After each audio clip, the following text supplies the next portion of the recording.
ቅምጦቹ እህትማማቾችና የሀብታቸው ሚስጥር በአዲስ አበባ እንደማንም መስለው ተከራይተው የሚኖሩ ነገር ግን ህንጻና መሬት በየከተማውና በየክልሉ እንዳሸን ያላቸው እህትማማች ቅምጦች ባለሀብት እንዴት ከማን ይሁን የሚለው የሀብታቸው ሚስጥር እነሆ እንበላችሁ።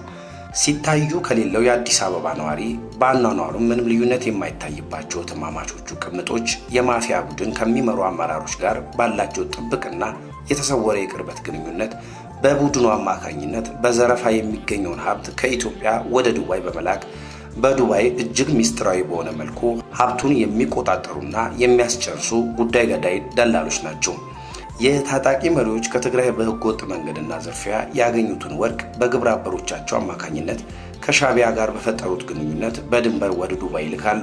እህትማማቾቹ ቅምጦች ደግሞ ገንዘቡን ከአዲስ አበባ እስከ ዱባይ በተዘረጋው ኔትወርክ አማካኝነት ይሰበስባሉ። በሀገር ውስጥም ባላቸው ትስስር በተለያዩ ከተሞች የመሬት ካርታዎችን እየሰበሰቡ በድብቅ ስሞች ግዙፍ ህንፃዎችን በማስገንባት የአመራሮቹን የሀብት ግዛት በድብቅ እያጠናከሩና እየጠበቁላቸው ይገኛሉ። ቅምጦቹ ምስጢራቸውን በጥብቅ ቢጠብቁም የታጣቂ መሪዎቹ ስልጣናቸውን፣ ሀብታቸውን ለመጠበቅ የግጭት አማራጮችን መከተላቸውን ቢቀጥሉ መረጃው ግን በእጃችን ገብቷል። ነገሩ እንዲህ ነው። አንደኛዋ ቅምጥ ስሟ ፍሬሕይወት አሰግድ ትባላለች። መኖሪያዋ አዲስ አበባ ሲሆን ተከራይታ የምትኖረው የሀብት ማማን የምታንቀሳቅስ ጭንብላም ናት። ሁለተኛዋ ቅምጥ ትዕግስት አሰግድ ትባላለች። እጅም ደግሞ እህቷ ተከራይታ የምትኖር የታጣቂ አመራሮች ሀብት አንቀሳቃሽ ነች። እህትማማቾቹ ቅምጦች በኪራይ ቤት የሚኖሩት ሀብታቸው እንዳይነቃ ሲሆን እጅግ ሰውሮ የያዙትን ሀብት መቆጣጠር ዋና ስራቸው ነው። ወይዘሮ ፍሬሕይወት የጀነራል ማሾ በየነ ቅምጥ ስትሆን እህቷ ወይዘሮ ትዕግስት አሰግድ የጀነራል ምግብ ኃይለ ቅምጥ ናት። ልጅም ወልደው የልጆች እናት ናት። ህዝብ ያላወቃቸው ስውራን ባልና ሚስት ናቸው። በዚህ ደረጃ መሰረት የሁለቱ ጀነራሎች ሀብት ይፋ ወጥቷል። ሀብቱን በተለያየ መልኩ ለመሰወርና ለመደበቅ ከሀገርም ለማሸሽ እየሰሩ መሆኑ ታውቆባቸዋል። ጀነራል ምግብ ኃይለ እጅግ ጦርነት ከሚናፍቁና በየቀኑ ለጦርነት ቅስቀሳ ከሚያደርጉት ቀዳሚው ነው። ነገር ግን ወደ ውጪ ካሸሸው ሀብት ውጪም በአዲስ አበባ በርከት ያለ ሀብት እንዳለው ተረጋግጧል። ይህንንም ሀብት ቅምጡ ወይዘሮ ትዕግስት ሚስጥርነቱን ጠብቃ ከከተማ ከተማ እየዞረች ትቆጣጠርለታለች። አዲስ አበባ ቦሌ አካባቢ ሰና ሬስቶራንት ያለበት ህንፃ የምግበ ሲሆን ኤፍሬም ዘላይ በተባለ ግለሰብ ህንፃውን ለመሸጥ ቅምጡ እንቅስቃሴ እያደረገችም ትገኛለች። ምግብ ኃይልና ቅምጡ ትዕግስት አሰግድ ዱባይ ውስጥ ቤትና ኢንቨስትመንት ያላቸው ሲሆን በተጨማሪም በቅርብ ጊዜያት ከትግራይ ክልል ወርቅ ከኤርትራ ወታደራዊ አመራሮች ጋር በፈጠረው ኔትወርክ ወደ ውጪ በማስወጣት ከፍተኛ ገቢ እያገኘው መሆኑ ይታወቃል። ይህ ከትግራይ የሚወጣው ወርቅ የዱባይን ንግድ የሚያጠናክርና በገንዘብ መልክ ወደ ኢትዮጵያ እየገባ በተለያዩ ከተሞች መሬት ይገዛበታል፣ ህንፃም ይገነባበታል። ሚስጥረኛዋ ቅምጥ ትዕግስት አሰግድ ከአዲስ አበባ በተጨማሪ በአዳማ፣ በድሬዳዋ፣ በሐዋሳ፣ በቤኒሻንጉል እንዲሁም አሶሳ እያለች መሬት በደራበት ሁሉ በሻጭነት አለች። የግላቸው የመሬት ባንክ ያላቸው ይመስል እንደ መንግስት ከከተማ ከተማ እየዞረች መሬት የምትቸበችበው፣ የህንፃ ኪራይም የምትሰበስበው።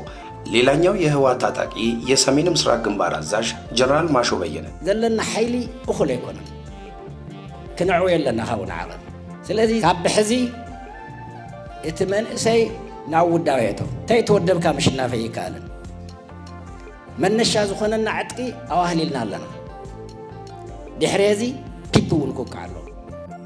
በቅምጡ ፍሬሕይወት አሰግድ ስም በአዲስ አበባ ሻሸመኔና አሶሳ ቤትና የመሬት ይዞታዎች አላቸው። በተጨማሪም በአሁኑ ወቅት በአዲስ አበባ ከተማ ውስጥ በሁለት ቦታዎች የህንፃ ግንባታ እያሰራችም ትገኛለች።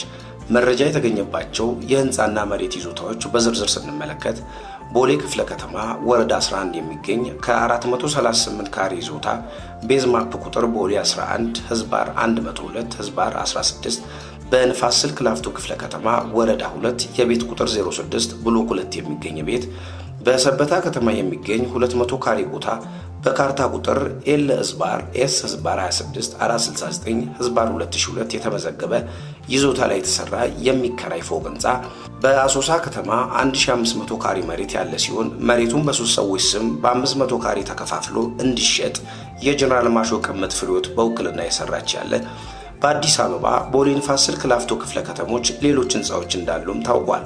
ይህ ሁሉ ሀብት በታጣቂ መሪዎቹ ብዛት የተያዙ ሲሆኑ እነዚህ ሰዎች በስልጣን ማጣት ምክንያት የሀብት ፍሰታቸው ስለተስተጓጎለባቸው፣ የንግድ ድርጅቶቻቸውና የስልጣን መዋቅራቸው ስለተናጋባቸው በህዝብ ስም የግጭት እሳት በመለኮስ ወደ ሀብቶቻቸውና ስልጣናቸው መመለስን ይፈልጋሉ።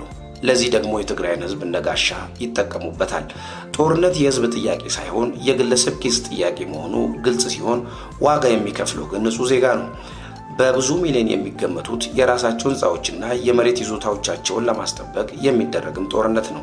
የእናቶች እንባ፣ የወጣቶች መንገድ መቅረት፣ የትግራይ በጦርነት ምክንያት ወደ ኋላ መቅረት ለነሱ ከሀብታቸው በታች ነው። የእናቶች ማልቀስ ውስጥ የሚታያቸው የገንዘብ ማማ ነው። በወጣቶች ነፍስና አካል ማጣት ውስጥ የሚታያቸው የእነሱ ስልጣን ማግኘት ነው። ገንዘብ ከህዝብ በላይ ወደው ጦርነት ናፋቂ ሆኑ። የዘመናት ለቅሶ እነሱ ህንፃ ገነቡበት።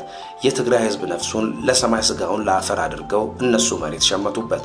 ትግራይን ወደ መሬት እየቀበሩ እነሱ በተለያዩ ከተማ የመሬት ካርታ ናፈሱ። የህወሓት መሪዎች ሀብት በእንባ ባህር ውስጥ ያለ የሆነ ቀን የሚሰምጥ ነው። በደም የተገነባ ህንፃ፣ በአጥንት የተገኘ መሬት፣ በውሸትና በዝርፊያ እንዲሁም በማታለል የተገኘ ንዋይ ስለሆነ ዛሬም አርፈው መቀመጥ አይችሉም።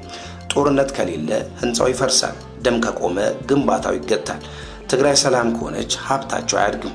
ሀብታቸውን የሚጠብቁት የስልጣን መንበርም አይረጋም። ስለዚህ ምክንያቱን የትግራይ ህዝብ አድርገው ጦርነት ማድረጉን ይጠነክሩበታል።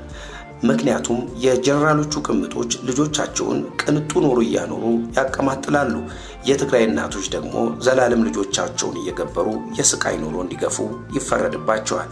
ይህ የጀነራሎቹ ቅምጦች የሚያንቀሳቅሱት የሀብት ማማ በትንሹ የቀረበ ነው።